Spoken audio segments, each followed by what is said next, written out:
আচ্ছা, ঠিক আছে, আলহামদুলিল্লাহ শোনা যাচ্ছে ঠিক মতো। আমি নরমালি আমরা অন্যান্য ক্লাসে আমি কিন্তু জিজ্ঞেস করি কে কয়বার পড়লাম বা না পড়লাম, এই প্রশ্ন আজকে শুরুতে করি নাই।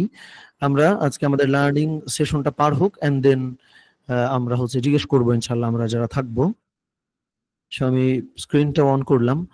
এবার আমাকে একটু কাইন্ডলি জানান তো যে স্ক্রিনটা আমি অন করেছি এটাও দেখা যাচ্ছে কিনা, আমাকে একটু বোধহয় চ্যাট বক্সে জানালে আমি হচ্ছে বুঝতে পারবো ইনশাআল্লাহ।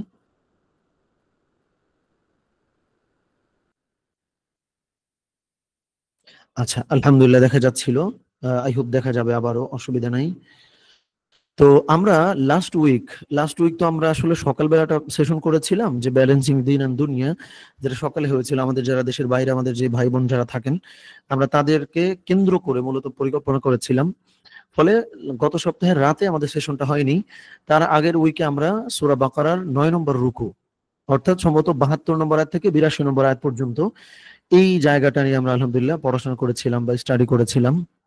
তো তারই ধারাবাহিকতা আজকে আমাদের এই রুকুটা নিয়ে আমরা কথা বলবো, যেটা আমাদের কোরআনিক হালাকা পর্বের ১২তম পর্ব। খুব গুরুত্বপূর্ণ যে ব্যাপারটা সেটা হচ্ছে যে প্রথমত এই রুকুর তিলাওয়াতটা আমাদেরকে শুদ্ধ করতে হবে। মানে আজকে যেই রুকুটা নিয়ে আলোচনা করব এটা আমরা আগামী ৭ দিন বারবার হচ্ছে তিলাওয়াত করব, বারবার শুনবো, এটা আমরা করব। দ্বিতীয় মানে হোমওয়ার্কটা আমি আগে বলি সাধারণত। দ্বিতীয়ত এই রুকুর নির্বাচিত শব্দার্থগুলো মুখস্থ করতে হবে, যে শব্দার্থটা আমাদের এই সেশনটাতে নাই, আগের কয়েকটা সেশনে আমরা মিস করেছি। সো এইটা নিয়ে আমরা জটিলতায় না পড়ি। দুটো ব্যাপার একটু বুঝে নেই, যে এই রুকুর তিলাওয়াতটা আমরা শুদ্ধ, এটা নিশ্চিত করবো ইনশাআল্লাহ।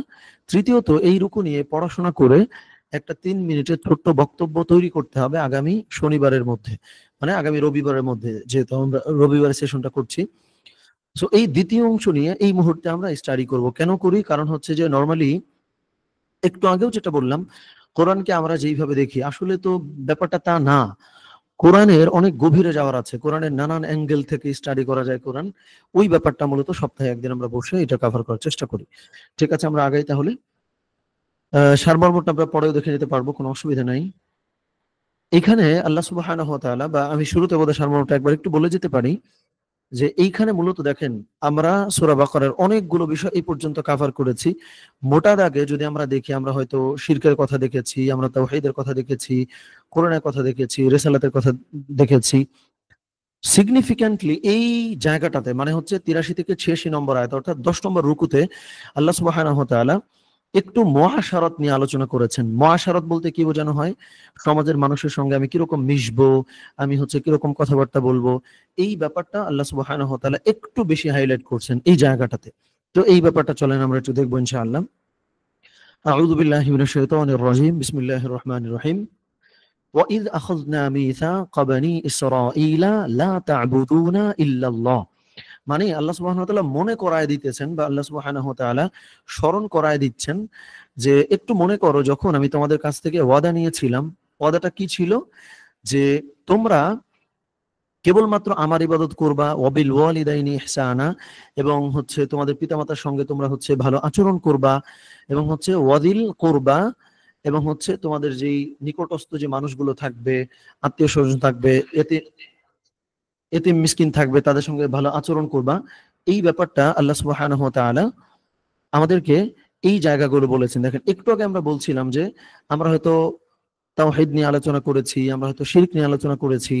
এই জায়গাটাতে আল্লাহ সুবহানাহু ওয়া তাআলা মুআমালাত এবং মুআশারাত মানে হলো আমরা মানুষের সঙ্গে মিশবো কি করে, আমরা হচ্ছে যে আমাদের অর্থনৈতিক ব্যাপারটা কিরকম থাকবে, এই ব্যাপারগুলো নিয়ে আল্লাহ সুবহানাহু ওয়া তাআলা আলোচনা করছেন। দেখেন এই যে পিতামাতার সঙ্গে ভালো আচরণ করতে হবে, তারপরে হচ্ছে প্রতিবেশীর সঙ্গে ভালো আচরণ করা, এতিম মিসকিনদের সঙ্গে ভালো ব্যবহার করা, এন্ড মোস্ট ইম্পর্টেন্টলি আল্লাহ সুবহানাহু ওয়া তাআলা শেষও করছেন কি বলে দেখেন, ওয়াকুলু লিন-নাসি হুসনা, এবং মানুষের সঙ্গে ভালো আচরণ করো এবং মানুষের সঙ্গে ভালো ব্যবহার করো।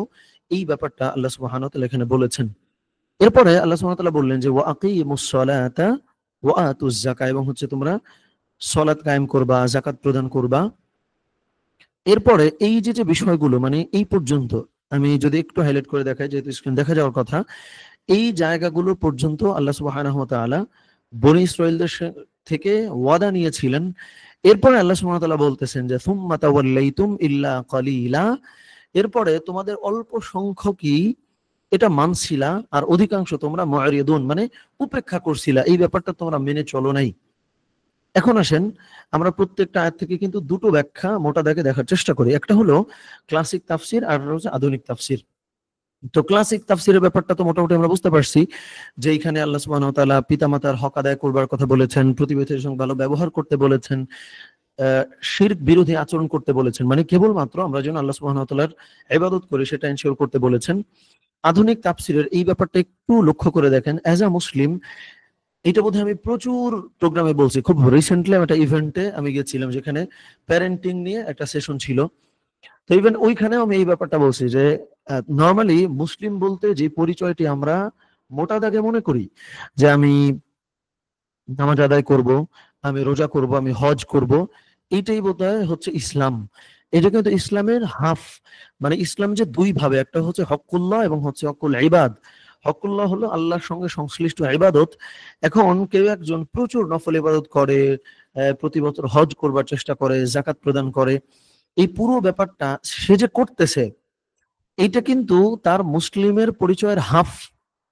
এইটা করে সে কিন্তু এটা চিন্তা করতে পারবে না যে সে ভালো মুসলিম হয়ে গেছে।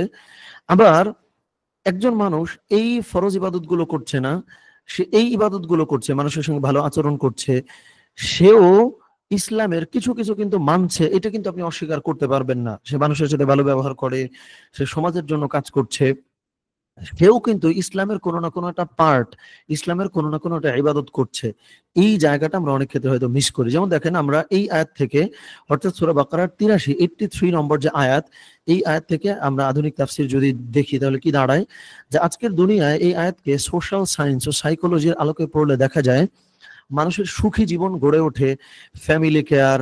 কেন দেখেন ওই যে বলা যে তোমরা রিলেটিভদের সাথে ভালো ব্যবহার করবা, তোমরা পিতামাতার সঙ্গে ভালো ব্যবহার করবা। আপনি খেয়াল করে দেখেন, কম্পেয়ার টু ওই মানুষ যে হচ্ছে একাকী, কারোর সাথে কোনো ভালো ব্যবহার করে না, আত্মীয় স্বজনের সঙ্গে মিশছে না, আর অন্য একটা মানুষ যে হয়তো আত্মীয় স্বজনের সঙ্গে মেশে, সে হয়তো গ্রামে বেড়াতে যায় বা মানুষের সঙ্গে মেশে, এই মানুষটা আর হচ্ছে আর একটা মানুষ যে একাকী সমস্ত কিছু করতেছে, এদের মধ্যে সাইকোলজিক্যাল একটা ডিফারেন্স কিন্তু আছে।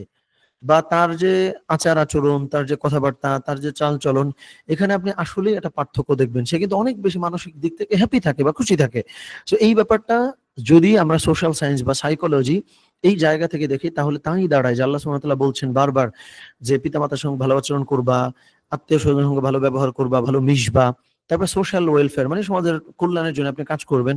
এন্ড কমিউনিকেশন স্কিল এটাও কিন্তু গুরুত্বপূর্ণ, যে আল্লাহ সুবহানাহু ওয়া তাআলা এটা আমার নিজের বানিয়ে বলা না, যে ওয়াকুলু লিন-নাসি হুসনা, যে তোমরা মানুষের সাথে ভালো ব্যবহার করবা, তোমরা মানুষের সাথে ভালো আচরণ করবা। এটা কিন্তু আবশ্যকীয় একটা ইবাদত, এটা কিন্তু স্কিপ করার মতো কোনো ইবাদত নয়। আমরা অনেকেই হয়তো ভেবেই নিয়েছি, আনফরচুনেটলি এটা আমরা দেখি যে আমরা অনেকে হয়তো ইবাদত বন্দেগী করি বা নামাজ আদায় করি, নামাজ কালাম পড়ছি, কিন্তু যখন কারোর সঙ্গে আমাকে একটু মিশতে হয়, অনেক মানুষ এরকম আছে তার হয়তো একটু বয়স হয়ে গেছে, সে ইবাদত বন্দেগীতে যুক্ত থাকে, লিপ্ত থাকে, কিন্তু সে যখন মানুষের সাথে মিশতেছে আপনি দেখবেন সে হাসি মুখে কথা বলতে পারে না, বা সে একটু গোমরা মুখে কথাবার্তা বলে। আল্লাহ হেফাজত করেন, অনেক ক্ষেত্রে আমরা হয়তো সোশ্যাল মিডিয়াতেও দেখি যে যারা ইসলাম নিয়ে কথাবার্তাগুলো বলেন, যারা ইসলাম নিয়ে কাজ করেন বা কথাবার্তা বলেন, তাদেরও এক্সপ্রেশন গুলো বা তাদেরও কথাবার্তাগুলো তাকালে আপনি কিন্তু নিজেরে মানে অনার্ড ফিল করেন না, মানে নিজেরা কিন্তু সম্মানিত বোধ করেন না যে তার কাছে গিয়ে হয়তো এই কথাটা বলবেন, অথবা সে খুব আন্তরিকতার সাথে কথাবার্তা বলতেছে। আমরা অনেকে হয়তো ইবাদত বন্দেগীতে অনেক ভালো আছি, ইভেন অনেকে আমরা হয়তো ইলমের দিক থেকেও ভালো আছি, আমরা অনেক জানি মাশাআল্লাহ, কিন্তু মানুষের সঙ্গে মিশবার ক্ষেত্রে একটা ইবাদত যে আছে যে আমি ওয়াকুলু লিন-নাসি হুসনা, আমি যে মানুষের সাথে যেন ভালো ব্যবহার করি, আমি যেন মানুষের সঙ্গে খুব সুন্দর শব্দ চয়ন করে কথাবার্তা বলি, এই ব্যাপারটা করতে হবে। যেমন দেখেন হাদিসের মধ্যে এসছে রাসূল সাল্লাল্লাহু আলাইহি ওয়াসাল্লাম বলেছেন যে ব্যক্তি আখিরাতকে বিশ্বাস করে এবং আল্লাহকে বিশ্বাস করে, সে হয় ভালো কথা বলে অথবা সে যেন চুপ থাকে। সো এটা কিন্তু একটা ইবাদত। ফলে আজকে নিজেরা আমরা একটু নিজেকে কোয়েশ্চেন করব বা নিজেকে প্রশ্ন করব যে আমি তো মাশাআল্লাহ ইবাদত বন্দেগী করছি, খুবই ভালো, কিন্তু এই যেও একটা ইবাদত যে কমিউনিকেশন স্কিল সুন্দর করে গুছিয়ে হাসি মুখে আন্তরিকতাপূর্ণভাবে অন্যের সঙ্গে কথা বলতে পারা, এই জায়গায় আমি আসলে কতখানি সক্ষম, এই ব্যাপারটা আমি কতটুকু এনশিওর করতে পেরেছি, এই জায়গাটাও আমরা ইনশাল্লাহ দেখব। সো এটাই এখানে আমরা মূলত বলবার চেষ্টা করলাম। আমরা যদি একটু তাকাই যে আচ্ছা, এই জায়গাটা যে কমিউনিকেশন স্কিল, সামাজিক কল্যাণের জন্য কাজ করা, ফ্যামিলি কেয়ার, এই জায়গাটা আমরা ভালো করব। এবং দেখেন, এবং ইনস্টিটিউশনাল সাপোর্টের মাধ্যমে এখানে উত্তম কথা বলা, মনোবিজ্ঞানে ইফেক্টিভ কমিউনিকেশন ও পজিটিভ সাইকোলজির অংশ, যা দ্বন্দ্ব কমায় ও সম্পর্ক মজবুত করে। খুবই সিম্পল, এটা মনে হয় খুব একটা জটিলতা আমাদের মধ্যে তৈরি হচ্ছে না। যে অ্যাজ আ মুসলিম কেবলমাত্র যেই ইবাদত গুলো করে আমি নিজেকে মুসলিম দাবি করছি, অথবা আমি মনে করছি যে আমি রাইট জায়গায় আছি, সম্ভবত আমরা অনেকে নাই। যেমন দেখে, আমি যেহেতু রিসেন্ট প্রোগ্রামের কথা বললাম, আমার মনে হয় ওই সংক্রান্ত কিছু কথা বোধহয় বলা যেতে পারে, যেহেতু আমাদের আজকের অল্প সংখ্যক আয়াত নিয়েই বোধহয় আমাদের আলোচনা হবে। যেমন একজন পিতামাতা, মানে আমি কমিউনিকেশন স্কিলের সঙ্গে একটা ব্যাপার একটু কানেক্ট করায় দিতে চাই, যে ধরেন একজন পিতামাতা, সে তার সন্তানের সঙ্গে কতটা ফ্রেন্ডলি ভাবে মেশে, মানে ফ্রেন্ডলি ভাবে তো না, মানে ফ্রেন্ডলি মেশে, অথবা হচ্ছে সন্তান তার পিতামাতার সাথে কতটা ফ্রেন্ডলি মেশে বা বন্ধুর মতো মেশে, এটার খুব গ্রেট কিছু এক্সাম্পলস আছে। যেমন আজকে আপনি সকালবেলা ঘুম থেকে উঠছেন, একটু বোঝার ট্রাই করি আমরা, সকালবেলা ঘুম থেকে উঠছেন, তো ওঠার পরে সকালবেলা আপনার সন্তান এসে আপনার বলতেছে যে মা অথবা বাবা, আমি রাতের বেলা দেখলাম যে আমার এলাকার কতগুলো গাছ, মানে আমার এলাকায় যে বাগান আছে এখানকার কতগুলো গাছ একা একা, মানে গাছগুলো তার ভিত্তি থেকে উঠে এসে আমার কাছে চলে আসছে। তো আমি গাছগুলারে যখন বলতেছি যে তুমি এখান থেকে সরে অমুক জায়গায় যাও, আবার গাছগুলারে যখন বলতেছি যে বড় হয়ে যাও, গাছগুলো বড় হয়ে যাচ্ছে। গাছগুলারে আমি যখন কিছুটা করতে বলছি, গাছগুলা আমার কথা শুনে সেই কাজগুলো করছে। এই কথাগুলো যখন আমাদের সন্তান আমাদের কাছে এসে বলে, দুঃখজনক ভাবে আনফরচুনেটলি আমরা হয়তো বলে বসবে, আরে কি হাবিজাবি উল্টাপাল্টা স্বপ্ন দেখছোস, কি অদ্ভুত উল্টাপাল্টা স্বপ্ন দেখোস, সারাদিন ফোনে ভিডিও টিডিও দেখোস, তো এই জন্য মনে হয় এগুলা দেখছিস। কিন্তু দেখেন, আমি উদাহরণটা বলি, হযরত ইয়াকুব আলাইহিস সালাম, তাকেও তার সন্তান ইউসুফ আলাইহিস সালাম একদিন ঘুম থেকে উঠে সকালবেলা বলছেন, এটা কিন্তু সূরা ইউসুফের বর্ণিত ঘটনা, আল কোরআনে এসেছে, যে বাবা আমি তো দেখলাম যে 11টা তারকা আমার পায়ের কাছে এসে সিজদা করলো, একটা সূর্য একটা চন্দ্র আমার পায়ের কাছে এসে সিজদা করলো, এটা আসলে কি? আপনি আমার বলেন তো, ইউসুফ আলাইহিস সালাম কি রিয়েক্ট করছিলেন? সরি, মানে ইয়াকুব আলাইহিস সালাম, ইউসুফ আলাইহিস সালামের বাবা, তিনি কিন্তু রিয়েক্ট করেন নাই। তিনি অস্বাভাবিক কোনো আচরণও করেন নাই, বরং সৌহার্দ্যপূর্ণ ভাবে, আন্তরিকতার সঙ্গে, খুব সুন্দর ভাবে তার সন্তানের সঙ্গে কিন্তু ব্যবহার করছেন। তারা বুঝাইছেন যে বাবা এইভাবে সতর্ক থাকবা, এটা অমুকরে বলবা না, তমুকরে বলবা না। এই যে সন্তানকে ভ্যালু দেওয়া, এই যে সন্তানকে রেসপেক্ট করতে পারা, এই ব্যাপারটা ইয়াকুব আলাইহিস সালাম করলেন, এবং খুব হাসি মুখে সুন্দর করে গুছিয়ে তার সাথে কথা কিন্তু বললেন। আমি আপনি কমিউনিকেশনের এই জায়গাটাকে আমাদের আসলে পরিষ্কার, যে আমার সন্তান আমাকে কিছু একটা বললো, আমি সেটা কিভাবে অ্যাকসেপ্ট করছি, এই জায়গাটা আমরা ক্লিয়ার কিনা। এবার আসেন আমি সন্তানের পার্সপেক্টিভে বলি, যে ইব্রাহিম আলাইহিস সালাম স্বপ্নে দেখলেন যে তিনি তার সন্তানকে জবাই করছেন। আমি একদম হুবহু আয়াতের অনুবাদ বলতেছি না, বাট এটা খুব কমন ঘটনা, আমি ওইটার একটু কানেক্ট করে দেওয়ার চেষ্টা করতেছি। তো ইব্রাহিম আলাইহিস সালাম সকালবেলা, মানে সকালবেলা বলতে বোঝাচ্ছি মানে ঘুম থেকে উঠে তিনি যে স্বপ্নটা দেখছেন, তার সন্তানকে বলতেছেন যে ইসমাইল, আমি তো দেখলাম যে আমি তোমাকে কুরবানি করতেছি। তো এইটা বলার পরে তার সন্তান অসম্মান করেন নাই, রিয়াক্ট করেন নাই। এইটা যেমন সত্য, তার থেকেও আর একটা গুরুত্বপূর্ণ ব্যাপার আপনি একটু খেয়াল করে দেখেন, যে আজকে আপনার বয়স হয়তো 40, অথবা আপনার বয়স 50, বা হচ্ছে 60, বা যে কোনো 30, 20 যাই হোক না কেন, আজকে যখনই আমরা একটু বয়স হয়ে যায় বা যখন আমরা একটু বড় হয়ে যাই, তো ওই জায়গাটাতে আমি কোনো একটা স্বপ্ন দেখছি বা আমি কোনো একটা প্রবলেমে হয়তো পড়ছি, এই প্রবলেমটা আমি আমার সন্তানকে বলতে স্বাচ্ছন্দ্য বোধ করি না। আমি মনে করি পোলাইন এগুলো কি বুঝবো। আবার বুঝেন যে পোলাপান এগুলো কি বুঝবে, এইভাবে করে তা আমি তারা অসম্মান করতেছি বা তারা ইগনোর করতেছি। কিন্তু ইব্রাহিম আলাইহিস সালাম যখন এই স্বপ্নটা দেখলেন, তিনি তার সন্তানের সঙ্গে কিন্তু এগুলো শেয়ার করছেন, বা এগুলো খুব সুন্দর করে তারা বলতেছেন, বাবা এটা দেখছি বা এটা দেখছি। আমি আপনি আমার সন্তানের সঙ্গে ওই সৌহার্দ্যপূর্ণ রিলেশন আমার আসলেই কি আছে, বা কমিউনিকেশনের জায়গায় আমি ওইটুকু কি রক্ষা করতে পারি কিনা, যে আমার সন্তানকে আমি সেগুলো খুলে বলবো। সো এইটা একটু জাস্ট আমরা আমাদের যোগাযোগে বা কথাবার্তা আর কতটুকু ভালো হইতে পারি, ওইটার একটা এক্সাম্পল স্বরূপ এটা আমরা বললাম। সো 84 নম্বর আয়াতে আল্লাহ সুবহানাহু ওয়া তাআলা বলছেন যে ওয়াইদ আখাযনা মিসাকাকুম, যে আমি যখন তোমাদের কাছ থেকে ওয়াদা নিয়েছিলাম, তোমাদের কাছ থেকে প্রতিশ্রুতি আমি নিয়েছিলাম। কি প্রতিশ্রুতি? যে তোমরা তোমাদের রক্ত প্রবাহিত করবা না, তোমাদের বাড়ি থেকে তোমরা নিজেদেরকে বের করে দিবা না। তারপর তোমরা স্বীকারও করছিলা মানে হচ্ছে যখন আমি মানে আল্লাহ সুবহানাহু ওয়া তাআলা বলছেন যে যখন আমি তোমাদের কাছ থেকে ওয়াদা নিয়েছিলাম যে তোমরা ঠিকমতো চলবা, অন্তর্দ্বন্দ্বে তোমরা জড়াবা না, মূল বিষয়টা হচ্ছে এইটা যে নিজেদের মধ্যে তোমরা নিজেরা কামড়াকামড়ি করবা না। এই ওয়াদা যখন তোমাদের কাছ থেকে আমি নিছিলাম, তোমরা কিন্তু স্বীকারও করছিলা বা তোমরা কিন্তু সাক্ষ্যও দিচ্ছিলা। এই ব্যাপারটা আল্লাহ সুবহানাহু ওয়া তাআলা স্মরণ করায় দিলেন। সো এটা আমরা একটু সংক্ষেপে বলি, এরপরে মানে এই আয়াতটা 85 নম্বর আয়াতের সাথে আসলে সম্পৃক্ত। সো এই জায়গায় আল্লাহ সুবহানাহু ওয়া তাআলা যেই ওয়াদাটা বনী ইসরাঈলদের কাছ থেকে নিলেন, একটু খেয়াল করেন যে সোশ্যাল কনফ্লিক্ট বা হিউম্যান রাইটসের শিক্ষা এই জায়গাটাতে আছে। কিভাবে দেখেন, মানুষে মানুষের সংঘাত, হত্যা, জোরপূর্বক উচ্ছেদ সমাজকে ধ্বংস করে। এই যে জোর করে দখল করার এই ঘটনা কিন্তু খুব কমন ঘটনা।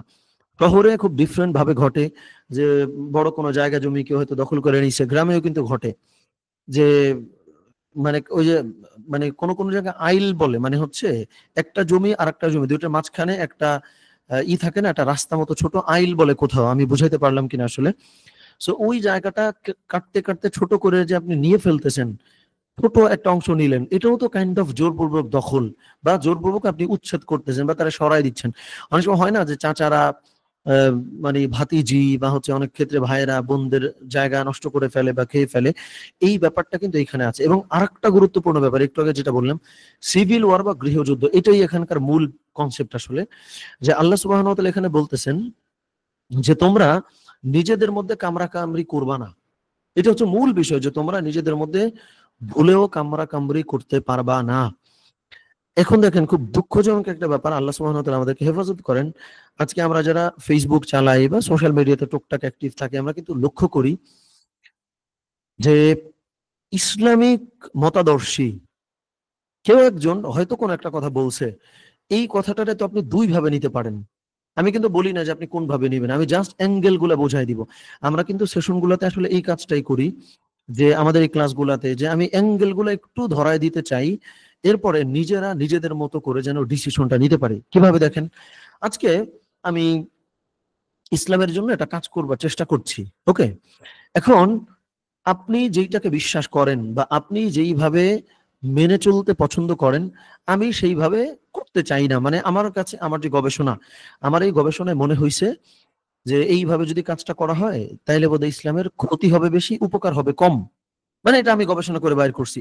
যেহেতু কোরআন এবং হাদিস অনেক ব্যাপক, এই কারণেই তো ৪টা মাযহাব এসছে, যে এক মাযহাব এটা করতে বলেছে, অমুক মাযহাব এটা করতে বলেছে। সো ধরা যাক হাইপোথেটিক্যালি আমি বলতেছি যে ইসলামের ভালোর জন্য, মানে ইসলামের ভালোর জন্য মিন সমাজের ভালো হবে, এইভাবে যদি ইসলামটাকে আমি মানুষের সামনে প্রেজেন্ট করি, আমি সেইভাবে করার চেষ্টা করছি। এইটা যখন আপনি দেখতেছেন, এটার তো ২টা রিঅ্যাকশন হইতে পারে। একটা রিঅ্যাকশন হইতে পারে এটা, যে আপনি আমার পার্সপেক্টিভ বুঝবেন, আবারও বুঝেন যে আপনি আমার অবস্থানটা বুঝবেন, যে আমি আসলে ইসলামের স্বার্থে, মানুষের স্বার্থে কাজটা করতে চাই। এইটা আপনি বুঝতেছেন ফার্স্ট অফ অল। আরেকটা আছে, ওইটাও কিন্তু প্রথম দিকে আপনি ভালো হিসেবেই নিতে পারেন। সেটা কি জানেন? আপনি হয়তো চিন্তা করবেন যে আমি ইসলামের স্বার্থে তোমার বিরোধিতা করব এই জন্য যে ইসলামের যে প্রচলিত ধারা, এটাকে তুমি হচ্ছে বিকৃত করতেছো। ইসলামের মধ্যে যেটা নাই তুমি সেটা করছো, এটা তুমি ভুলেও করতে পারবা না। এটাও কিন্তু পজিটিভলি এটা নেগেটিভ কাজ আপনি করলেন। আমি আবার বলি, প্রথমত আমি যদি অন্যায় করি, এটা তো নিশ্চয়ই আপনি প্রোটেক্ট করবেন বা মানে এটা প্রতিবাদ করবেন, প্রোটেক্ট তো না, মানে এটা তো অবশ্যই আপনি প্রতিবাদ করবেন। কিন্তু আপনি নিজে যদি একটু গভীরভাবে ভাবতেন যে আমি আসলে কেন এই কাজটা করতেছি, এই যে আমার জায়গা থেকে চিন্তা করে সিমিলারিটি খুঁজে বের করা, যে আমি আসলে ইসলামের জন্য কাজ করতে চাই, সমাজের জন্য কাজ করতে চাই, এইভাবে গ্রহণ করে নিজেদের দ্বন্দ্বগুলোকে নিরসন করা, এইটা যেমন একটা পদ্ধতি, এইটাও আর একটা পদ্ধতি। আমি নেগেটিভলি বলতেছি না, আমরা অনেকে কিন্তু অন্যরে গালি দেই ভালোর জন্য, যে ভাই ইসলামকে সে বিকৃত করতেছে, ইসলামের বিরুদ্ধে এটা করতেছে। আসলেই সে ইসলামের বিরুদ্ধে করে না কি করে, এটা আপনি তার সাথে বসেন। সো তার মানে এই যে পজিটিভলি একটা নেগেটিভ কাজ আমরা চাইলে তো নাও করতে পারতাম। এইটার মধ্য দিয়ে গৃহযুদ্ধ তো একটা বড় কনসেপ্ট, কিন্তু এই আয়াতের খুব ছোট ছোট লার্নিং ও তো নেওয়ার আছে, যে আমরা নিজেদের কমিউনিটির মধ্যে দ্বন্দ্ব তৈরি করব কিনা, নিজেদের মধ্যে ভালো আচরণ করব কিনা, এই জায়গাটা আমরা কেন গ্রহণ করব না? এইটা কিন্তু এই আয়াতের খুব গুরুত্বপূর্ণ একটা লার্নিং, যেটা বনী ইসরাঈলীদের একটা স্বভাবের স্বভাবের মধ্যে ছিল। আল্লাহ সুবহানাহু ওয়া তাআলা সেই ব্যাপারটা কিন্তু জিজ্ঞেস করে স্মরণ করায় দিচ্ছেন। সো এই আয়াতের শেষ পর্যন্ত কি কি ছিল, যে আল্লাহ সুবহানাহু ওয়া তাআলা ওদের কাছ থেকে ওয়াদা নিয়েছেন সেটা বললেন। এরপরে আসেন ওরা কি করছে। আমি বাংলাটা বলি যেহেতু লম্বা একটা আয়াত। এরপর তোমরাই তারা যারা নিজেদেরকে হত্যা করলা এবং তোমাদের মধ্য থেকে একটি দলকে তাদের বিরুদ্ধে পাপের ও শত্রুতার মাধ্যমে সহায়তা করে তাদের বাড়ি থেকে বের করে দাও, মানে শত্রু পক্ষের সঙ্গে ভালো সম্পর্ক করে নিজেদের লোকজন বাড়ি থেকে বাইর করে দিছো। আর যদি তারা তোমাদের কাছে বন্দী অবস্থায় আসে, তোমরা তাদের মুক্তিপণ আদায় করো। মানে এই উল্টাপাল্টা গুলো করছো, অথচ তোমরাই তো তাদেরকে বহিষ্কার করছো, মানে নিজেদের লোকদেরকে নিজেরা বাইর করে দিছো। এরপরে আবার তাদের কাছে গিয়ে তোমরা মুক্তিপণ নিয়ে তাদেরকে বলছো হ্যাঁ ঠিক আছে তোমরা এখন থাকতে পারবা। এই যে হলো গুরুত্বপূর্ণ আয়াতটা চলে আসছে। তো এই আয়াত বলে আল্লাহ সুবহানাহু ওয়া তাআলা খুব সিরিয়াস একটা জিনিস আমাদেরকে মনে করায় দিলেন। এই যে দেখো তোমাদের কাছ থেকে আমি ওয়াদা নিলাম, তোমাদেরকে বললাম তোমরা এটা করবা না, তারপরেও এটা করছো, ওকে ফাইন। তার মানে কি, তোমরা এই যে আফাতুমিনুনা, এই আয়াতটা যদি আমি বলি আফাতুমিনুনা বিবাদিল কিতাবি ওয়া তাকফুরুনা বিবাদ, তার মানে কি তোমরা কিতাবের কিছু অংশে বিশ্বাস করো এবং কিছু অংশে অবিশ্বাস করো। এইটা হচ্ছে মূল, যেটা বনী ইসরাইলদের যে নেক্কারজনক লঙ্ঘনযোগ্য যে অপরাধ, সেটা হচ্ছে এটা, যে আল্লাহ সুবহানাহু ওয়া তাআলা মনে করায় দিচ্ছেন যে কিতাবের কিছু অংশ তোমরা মানো কিছু অংশ মানো না, তাহলে তোমাদের সঙ্গে কি হবে আসেন। অতএব তোমাদের মধ্যে থেকে যে এই কাজগুলা করবে, মানে দুনিয়ার জীবনে লাঞ্ছনা ছাড়া কি হইতে পারে তার প্রতিদান। তার মানে হলো এই যে টু ফেসড পিপল আমরা যারা, মানে দুই রকম কথাবার্তা বলতেছি, হাফ মানতেছি হাফ মানতেছি না, বলতেছি বুঝতেছি না, নিজের জন্য একরকম দেখতেছি। যেমন আশরাফ আলী থানভী রহমতুল্লাহ আলাইহির খুবই সুন্দর একটা কথা আছে, আমি হুবহু আরবিটা বলতে পারবো না। তো মূল কথা এটা ছিল যে আমরা হলো নিজের জন্য আপনার, আচ্ছা মনে পড়ছে, আমরা হলো অন্যের জন্য তাকওয়া অবলম্বন করি আর নিজের জন্য তাবিল করি। তাবিল মানে কি, মানে বাংলায় বলা হয় তাবিল। তাবিল মানে হলো একটা জিনিসের অনেক ব্যাখ্যা বাইর করা, আর তাকওয়া মানে হচ্ছে অনেক বেছে বেছে চলা। আবারও বুঝেন, এটা কিন্তু খুব সুন্দর একটা বিষয়। এইটা যদি আমরা গ্রহণ করি তাহলে আই হোপ অনেক জায়গায় আমরা ডিসিশন নিতে আমাদের জন্য সহজ হবে। সো আশরাফ আলী থানভী রহমতুল্লাহ আলাই বলতেন যে আমরা হলো নিজেদের জন্য তাবিল করি আর অন্যদের জন্য তাকওয়া অবলম্বন করতে চাই। এটার মানে হলো যখন অন্যরা কোনো একটা কাজ করতেছে, তো ওই কাজগুলোর ক্ষেত্রে আমি তাকওয়ার মধ্যে চলে যাই, আহারে একটা মুসলিম হয়ে কিভাবে সেই কাজটা করলো। আর নিজের জন্য নিজে যখন কাজটা করি, তখন আমি নানান রকম ব্যাখ্যা বাইর করি যে এই কারণে বৈধ। ইমাম আবু হানিফা রাহমাতুল্লাহি আলাইহি এটা বলছেন, বা কোরআনের এই আয়াতের কারণে তো এটা করা যাইতে পারে। তার মানে নিজের জন্য আপনি ব্যাখ্যা বাইর করতেছেন আর অন্যের জন্য তাকওয়া। হওয়া উচিত উল্টা। এটা হলো থানভী রহমতুল্লাহি আলাইহির বক্তব্য, যে অন্য যখন কোনো একটা কাজ করে ফেলবে, আপনি চেষ্টা করবেন হলো মেইবি সে এই কারণে কাজটা করছে, অথবা তার এই কাজটা তো অমুক ইমামের মতে বৈধ। অন্যের জন্য হলে আপনি তাবিল করবেন, অন্যের জন্য ব্যাখ্যা বাইর করবেন, কিন্তু নিজের ক্ষেত্রে হলে আপনি অনেক তাকওয়া অবলম্বন করবেন, আল্লাহ এটা তো করা উচিত না। তাইলেই তো সমাজ ভালো হয়ে যাইতো। আজকে কি হয়েছে, আমরা সবাই অন্যের জন্য তাকওয়ার দিকে যাচ্ছি, নিজের জন্য হচ্ছে তাবিল। এটা খুবই বাজে অ্যাটিটিউড বা খুবই বাজে অ্যাপ্রোচ। এই জায়গাটা আমাদেরকে নিশ্চয়ই এড়িয়ে চলতে হবে। এই কাজটা আমরা করবার চেষ্টা করব ইনশাআল্লাহ। ওকে, সো এরপরে আসেন আমরা যদি একটু আগাই। এই আয়াতে আল্লাহ সুবহানাহু ওয়া তাআলা বলে দিলেন যে এই কাজগুলো তোমরা যারা করবা তাদের জন্য শাস্তির কথা আল্লাহ সুবহানাহু ওয়া তাআলা বলে দিলেন। এখানে আমরা আধুনিক তাফসীরটা যদি একটু বলে ফেলি, সেটা হলো আধুনিক তাফসীর, আধুনিক সময়ে এটি সিলেক্টিভ ওবিডিয়েন্স বা নিজের সুবিধা মতো ধর্ম বা নৈতিকতা মানা। ওকে, সামাজিক মনোবিজ্ঞান এটি কগনিটিভ ডিসোনেন্স, যখন মানুষ একদিকে বিশ্বাস রাখে অন্যদিকে উল্টো কাজ করে। আয়াতটি আমাদের মনে করিয়ে দেয় যে সত্যিকারের ন্যায় নীতি তখনই প্রতিষ্ঠিত হয় যখন আমরা পুরো সিস্টেম মানি, শুধু সুবিধা মতো অংশ নয়। সো এইটা হচ্ছে বিষয়, এটা আমরা মেনে চলবার চেষ্টা করব। সর্বশেষ 86 নম্বর আয়াতে আল্লাহ সুবহানাহু ওয়া তাআলা কি বলছেন আমরা একটু লক্ষ্য করি, যে ওরা এই যে এই ধরনের মানুষ, এই যে পেছনে যে মানুষগুলোর কথা বলা হয়েছে যারা সিলেক্টিভ জিনিসগুলো মানে, নিজের জন্য একরকম অন্যের জন্য হচ্ছে আর এক রকম, ওরাই তারা যারা আখিরাতের বিনিময় দুনিয়ার জীবনকে ক্রয় করেছে, ফলে না তাদের ক্ষেত্রে শাস্তি হালকা করা হবে আর না তারা সাহায্য প্রাপ্ত হবে। ঠিক আছে, যে উলাইকাল্লাযীনা নাশতারাউল হায়াতাদ দুনিয়া বিল আখিরাহ ফালা ইউখাফফাফু আনহুমুল আযাবু ওয়ালা হুম ইউনসারুন। সো এর মানে হলো আজকের প্রেক্ষাপটে এটি মেটেরিয়ালিজম বা ভোগবাদীর সমালোচনা। এইটা খুব গুরুত্বপূর্ণ। দেখেন এই জায়গাটা, যে আমার যা মন চাইতেছে নিজে ভোগ করার জন্য যা সুবিধা সেটাই মানতেছি। তো মানুষ যখন শুধু টাকা, পদ, পদবি ও স্বার্থের জন্য সত্যকে বিসর্জন দিয়ে ফেলে, তখন সামাজিকভাবে সে মোরাল করাপশনের শিকার। মনোবিজ্ঞানে এটি ইনস্ট্যান্ট গ্র্যাটিফিকেশন অর্থাৎ তাৎক্ষণিক লাভের জন্য দীর্ঘমেয়াদী ক্ষতিকে বেছে নেওয়া হয়। আয়াত আমাদেরকে মনে করিয়ে দেয় দীর্ঘমেয়াদী সুখ ও নিরাপত্তা আসে নৈতিকতা ও আখেরাতের চেতনার ফলে। তো দেখেন এই চারটা আয়াত আমরা যদি একটু সিম্পলিফাই করে বলি বা একটু যদি সাম আপ করি, যে আল্লাহ সুবহানাহু ওয়া তাআলা অন্যান্য জায়গাগুলাতে তাওহীদের কথা বলেছেন, শিরকের কথা বলেছেন বা বিশ্বাস নিয়ে আলোচনা করেছেন। এই জায়গাগুলা আল্লাহ সুবহানাহু ওয়া তাআলা কিন্তু অনেক বেশি সামাজিক আচার-আচরণ, আমাদের কমিউনিকেশন, মানুষের সঙ্গে মেশা, অন্যকে জাজ করার ক্ষেত্রে আমরা কেমন হব, অন্যকে আমি কতখানি দেখেন এখানে তো ডিরেক্ট হয়তো মানে বনী ইসরাইলের কথা বলা হয়েছে, তোমরা মানুষকে বাইর করে দিছো এলাকা থেকে। এখন কোরআনকে যদি আপনি গ্রেটার পার্সপেক্টিভে দেখেন, তার মানে তো সবসময় যে আমি এলাকা থেকে তারা জোর করে বাইরে দিব ফিজিক্যালি, তা তো না। অনেক ক্ষেত্রে আমি আমার যে কমিউনিটি, আমি যে মুসলিম কমিউনিটি ধারণ করি, আমি তারা বলে দিলাম, এই তুই বাইরে হয়ে গেছিস, তুই হচ্ছে অমকের দালাল, তুই হচ্ছে ইহুদি, তুই হচ্ছে খ্রিস্টান। এটাও তো কাইন্ড অফ আপনার কমিউনিটি থেকে তারা ডিনাই করে দেওয়া, এটাও তো কাইন্ড অফ আপনার কমিউনিটি থেকে তারা বাইর করে দেওয়া। এইটাও কিন্তু বনী ইসরাইলের খাসলতের অন্তর্ভুক্ত।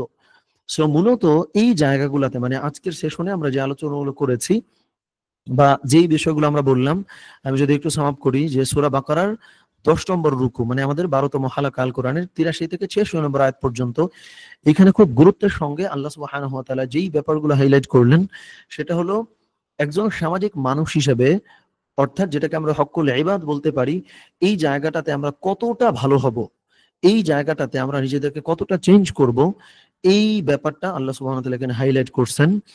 যে ইবাদত বলতে টিপিক্যালি আমরা কেবলমাত্র যেগুলা বুঝি সেটাই কেবলমাত্র না, বরং এই যে ভালো আচরণ করা, অন্যকে ভালো করে যাচ করতে পারা, সৌহার্দ্যপূর্ণ হওয়া, এই জায়গাটা কিন্তু ধর্মের খুব গুরুত্বপূর্ণ একটা অনুষঙ্গ। এইটার একটা খুব সিম্পল উদাহরণ দিয়ে আমরা হচ্ছে এই সেশনটা মোটামুটি শেষের দিকে চলে যাব। যে রাসূলুল্লাহ সাল্লাল্লাহু আলাইহি ওয়াসাল্লামকে আল্লাহ সুবহানাহু ওয়া তাআলা বলছেন যে আপনি যদি কর্কশ ভাষী হইতেন, আপনি যদি আমরা গ্রাম বাংলায় যেটা বলে রুঠা স্বভাবের হইতেন, ভালো করে কথা না বলতেন, তাইলে লাং ফাদ্দু মিন হাওলিক, আপনার আশপাশ থেকে সবাই চলে যাইতো। সো এই জিনিসটাও সুন্নত, এই জিনিসটাও ইবাদত, এটা আমরা অ্যাচিভ করার চেষ্টা করবো ইনশাআল্লাহ। যেটা সূরা বাকারা, দেখেন আমরা সূরা বাকারা তো অনেকেই পড়ছি তাই না, আমরা খতম দিছি। এই যে আমাদের এই সেশনগুলোর উদ্দেশ্য কি, উইকলি যে আমরা একদিন বসি কোরআনের প্রত্যেকটা আয়াতে এইভাবে দেখার চেষ্টা করা, এটা হচ্ছে মূল আমাদের এই সেশনগুলোর উদ্দেশ্য। সো আজকে একদিন হইলো, এটা নিয়ে আমরা সারা সপ্তাহ স্টাডি করব, পড়াশোনা করবো ইনশাআল্লাহ করে নেক্সট উইকে আমরা যেন এই বক্তব্যটা রাখতে পারি। অ্যাটলিস্ট 3 মিনিট আমরা যেন আলোচনা করি। হয়তো ক্লাসের মধ্যে আমরা দীর্ঘ কয়েক সপ্তাহ ধরে করা হচ্ছে না, বাট আপনি বক্তব্য রেডি করতে পারবেন বা বক্তব্য দিতে পারবেন, এইটুকু রেডি হলো মানেই তো আপনি হচ্ছে ভালো করে পড়ছেন। তো এইটা হলো আমি একটু হাইলাইট করার চেষ্টা করলাম। এই কাজটা আমরা করবো ইনশাআল্লাহ। আমি বোধহয় স্ক্রিনটা আপাতত অফ করে দিতে পারি আমরা। আমাদের যদি কোনো চ্যাট বক্সে কোনো কোয়েশ্চেন এসে থাকে আমি একটু বোধহয় লক্ষ্য করতে পারি ইনশাআল্লাহ। এরপরে আমরা আজকের সেশনটা হয়তো শেষ করব। হ্যাঁ, শব্দার্থ দেওয়া হয় নাই, এটা আমি শুরুতে অবশ্য বলছিলাম, শব্দার্থটা দেওয়া হয় নাই, শব্দার্থটা দেই নাই। একটু টাইট হয়ে যাচ্ছে আমার মানে অন্যান্য ব্যস্ততা, যার ফলে এই শব্দার্থটা আমার একটু এড়িয়ে যেতে হয়েছে। আর কিছু জিনিস তো আমি আসলে নিজেই করবার চেষ্টা করি। সো একটু আমাকে টাইম দেন, আমরা সেশনটা ইনশাআল্লাহ কন্টিনিউ করতে থাকি। সো আমরা কাইন্ডলি এই জায়গাগুলো নিয়ে পড়াশোনা করব, ঠিক আছে? সো পিডিএফটা আমরা দিয়ে দিব। পিডিএফটা তো আজকের মধ্যেই দিয়ে দেওয়া যায়, কিন্তু ভিডিওটা আসতে 1 থেকে 1.5 ঘন্টা সময় লাগে। সো যদি সম্ভব হয় আমি আজকের মধ্যে আমাদের এই রেকর্ডিংটা দিয়ে দিব সেশনের। আর যদি সম্ভব না হয় কালকে তো নিশ্চয়ই আমরা দিব ইনশাআল্লাহ। এই কাজটা আপনি ইনশাআল্লাহ করবেন। আরেকটা জিনিস আমি অ্যানাউন্সমেন্ট একটু দিয়ে রাখি। অলরেডি আমরা অনেকে ভর্তি হইছি আমাদের যে ওই সেশনটাতে, যেটা 4ই অক্টোবর মানে হলো আর 3-4 দিন পরে আমাদের শুরু হবে। যেখানে আমরা রাসূলুল্লাহ সাল্লাল্লাহু আলাইহি ওয়াসাল্লামের লাইফ স্টাইলের মধ্য দিয়ে আমাদের পুরো জীবনটা ডিজাইন করব। একটা 8 উইক প্রোগ্রাম, 6 মাস আমরা ট্র্যাকিং করব। আচ্ছা, একটা জিনিস আমি একটু দেখাইতে পারি কিনা? আচ্ছা, এটা এখনো আমাদের ফাইনাল হয় নাই, মেবি উচিত না দেখানোর। আচ্ছা, তাও আমি একটু করে বোধহয় দেখাই। আচ্ছা, একটু দেখাই আপনাদেরকে। আচ্ছা, আমরা বলেছিলাম যে আমরা যেই ব্যাচটা আমাদের 4ই অক্টোবর শুরু করবো, যেটা আমরা গত বছর খুব ছোট্ট পরিসরে শুরু করছিলাম, তাদের জন্য আমরা একটা ওয়েব অ্যাপ বানাচ্ছি। এই যে হচ্ছে আমাদের এই ওয়েব অ্যাপটা এখনো শেষ হয় নাই, ফলে খুব একটা পলিশড না এখনো।